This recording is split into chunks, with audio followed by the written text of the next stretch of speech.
Pear of Anguish, a macabre artifact often associated with medieval torture, evokes both horror and intrigue.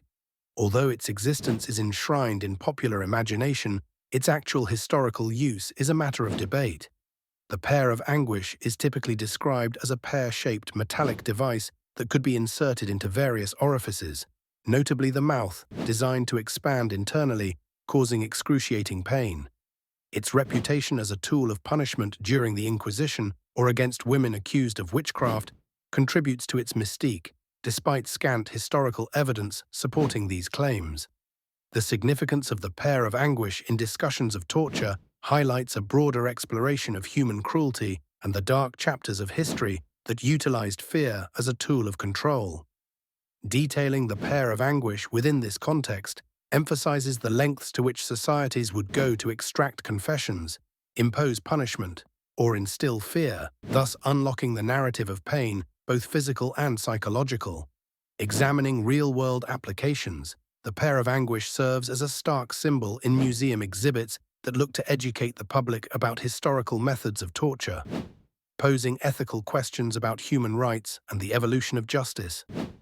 Additionally, its representation in horror literature and films underscores society's morbid fascination with medieval torture devices, serving as a metaphor for the perversion of justice and the depths of human barbarity. Supporters of this narrative argue it is essential to confront these dark histories to ensure they are not forgotten, thereby preventing their repetition. However, challenges persist not only in verifying the historical accuracy of such devices, but in confronting the sensationalism that often surrounds them. Some historians argue that the mythos of the Pear of Anguish is exaggerated, suggesting it was likely an invention of 19th-century imagination, reflecting more about Victorian perceptions of medieval times than reality. Considering alternative viewpoints, some scholars stress the importance of distinguishing between fact and fiction, worrying that sensational stories overshadow documented history, thus muddying public understanding.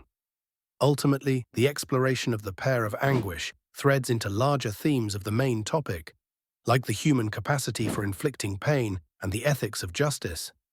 It challenges us to reflect on how artifacts, whether real or mythologized, call attention to our darkest instincts and demand a reckoning with history's narratives of suffering, thereby influencing contemporary conversations on tolerance, empathy, and human rights.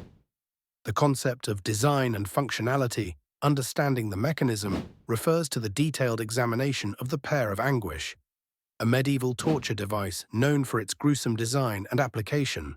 This device, also called the choke pear, was typically crafted from metal and featured a distinctive shape akin to a pear, with a rounded bulb that could be expanded through the manipulation of a screw mechanism. Understanding its design and functionality is critical to grasping its significance as a tool of pain and control. The opening or expansion of this device inflicted severe agony, whether it was applied orally or rectally, and its engineering reveals much about the craftsmanship and methods of psychological and physical coercion used during the time. The significance of this point lies in the brutal ingenuity and the psychological intimidation that the device represented. It serves as a stark reminder of the lengths to which humans have gone to exert power and extract information, highlighting the intersection between physical design and psychological impact. Specific examples of its application are primarily found in historical references, though its actual use is debated. One alleged application is its use against women accused of witchcraft, where it reportedly served as both punishment and an interrogation tool. Another claimed application was against blasphemers and homosexuals, intended to cause humiliation and suffering. The Pear of Anguish is an illustrative example of how the design of an object can serve a broader context of societal control, echoing discussions found in historical accounts. While some historians argue it was more symbolic, representing the horrifying capabilities of devices at the time, its mention in torture accounts underlines its role in the dark history of judicial processes. Challenges and controversies are inherent in the historical narrative surrounding the Pear of Anguish, particularly regarding the extent of its use. Some experts argue that while it epitomizes the archetype of cruelty, there is limited definitive evidence to confirm widespread practical application. This perspective is crucial as it influences our modern understanding of medieval torture methods and highlights potential exaggerations in historical recounting. By delving into this mechanism's design and function, we gain insights into its broader impact on society's perception of medieval justice and punishment, and how it informs our views on human rights, signaling a lesson in the past's influence on current ethical and legal standards. Understanding such devices not only uncovers historical truths, but also prompts reflection on contemporary issues regarding the use of power and control. The Pear of Anguish, a sinister tool purportedly used in historical torture practices, represents a vivid intersection between cultural fears and societal control mechanisms. The item, often described as a metal device inserted into orifices and expanded to inflict extreme pain, serves as a symbol of how societies have approached punishment and coercion.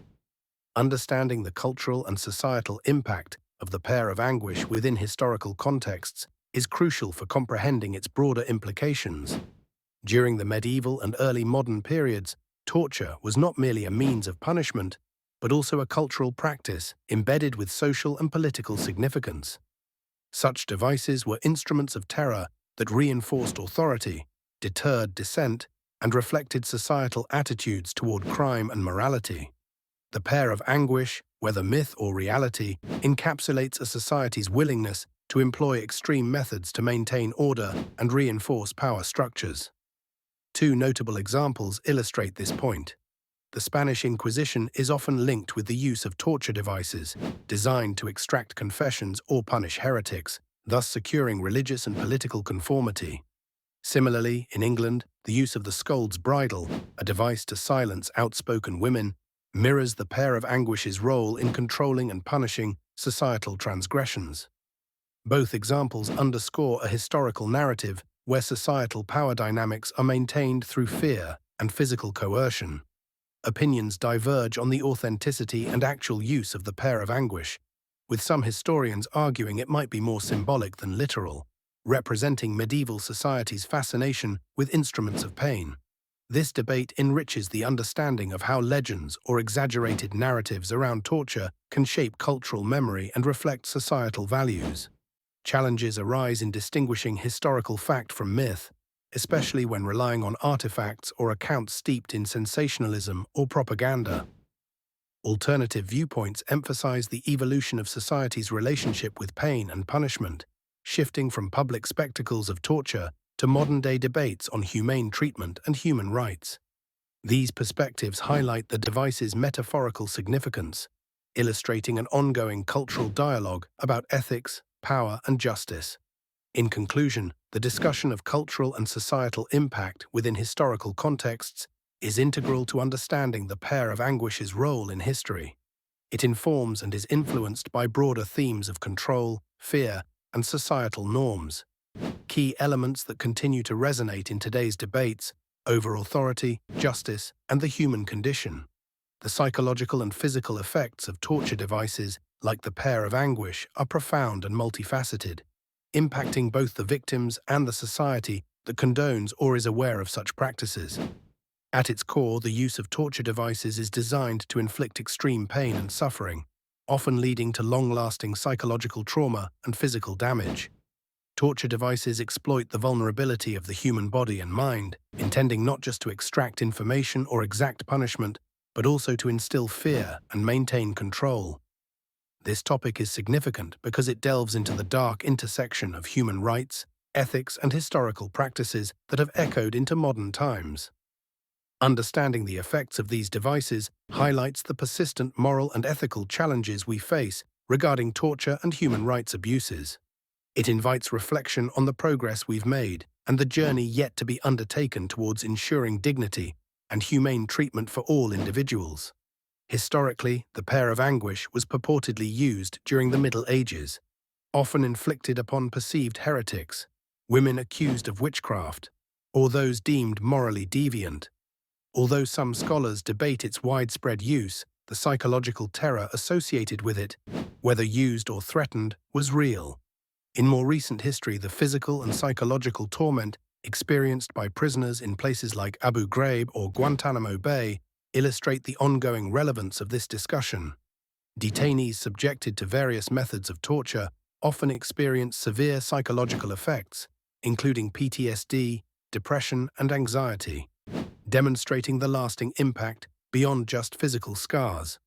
Support for the idea that torture devices and methods have severe psychological and physical consequences is evident in numerous human rights reports and psychological studies. Organizations like Amnesty International and Human Rights Watch advocate against torture, emphasizing its ineffectiveness and the durable harm it inflicts on individuals and communities. However, some argue from a security perspective that extreme measures can be justified in extracting crucial information, a viewpoint fraught with ethical dilemmas and questions about its validity and morality. Challenges and controversies surrounding this topic often involve debates over the definition of torture, the balance between national security and human rights, and the effectiveness of international laws in preventing such abuses. Additionally, with technological advancements, the nature of torture has evolved, posing new challenges for human rights advocates. This point connects to the broader theme by underscoring the enduring struggle against inhumane practices and echoing the need for vigilance and advocacy in safeguarding human dignity. It challenges us to reflect on past and present practices and to strive for a future where such methods are universally condemned and eradicated.